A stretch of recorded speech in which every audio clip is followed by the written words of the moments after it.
Genesis Kapitulo 7. Ang anaw. Ang Ginoo nagsiling kay Noe, "Sulod ka sa arka, upod sa bug-os mo nga panimalay. Nakit-an ko nga ikaw lang sa sini nga mga tawo ang matarong. Dala ka sing 7 ka paris sang tagsa ka matinlo nga sapat, pero isa lang ka paris sang tagsa ka di matinlo nga sapat. Magdala ka man sing 7 ka paris sang tagsa kasari sang pispis. Himoa ini agod ang tagsa kasari sang sapat, kag pispis may mabili nga buhi, kag magamuad liwat sa duta. Sa tapos ang 7 ka adlaw halin karon, magapadala ako sing ulan sa duta sa sulod sang 40 ka adlaw kag 40 ka gabi, sa paglaglag sang tanan nga buhi nga mga butang nga akon ginhimo." Kag gintuman ni Noe ang tanan nga ginsugo sa iya sang Ginoo.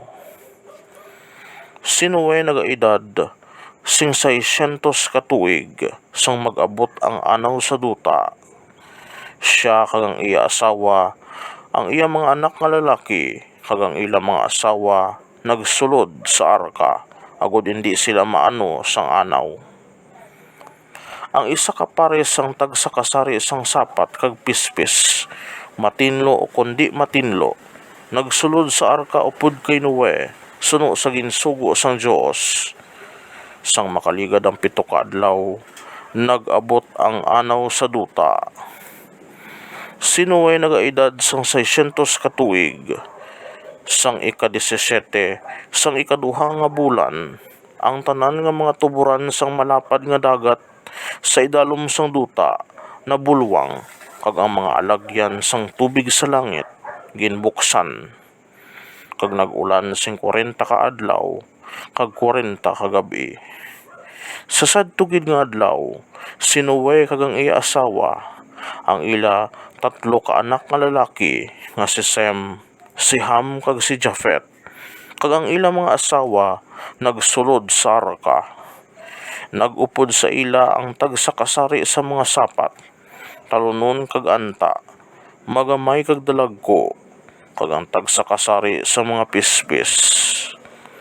Ang isa ka pares sang tagsa ka buhi nga tinuga nagsulod sa arka upod kay Noe, suno sa ginsugo sang Dios. Dayon gintakpan sang Ginoo ang puwertahan sang nakasulod na si Noe. Nagpadayon ang pagbaha sa sulod sang 40 ka adlaw, kag ang tubig nagdalom nga sarang na makaluktaw ang arka. Ang tubig nagdalom pagid, kag ang arka nagpaanod sa tubig. Nagdalom pagid ang tubig, kag ang tanan nga labing mataas nga mga bukid nalapawan. Nagsigi pagidalom ang tubig, tubtob nga naglapaw ini sing 25 katapak sa ibabaw sang mga bukid. Ang tanan nga nagakabuhi sa duta nagkalamatay, ang tanan nga mga pispis, ang tanan nga mga sapat, kag ang tanan nga mga tawo. Ang tanan nga mga nagakabuhi sa duta nagkalamatay. Ang Ginoo naglaglag sang tanan nga nagakabuhi sa duta, lakip ang mga tawo, ang mga sapat kag ang mga pispis. Ang wala lang magkalamatay amo si Noe kag ang mga upod niya sa arka.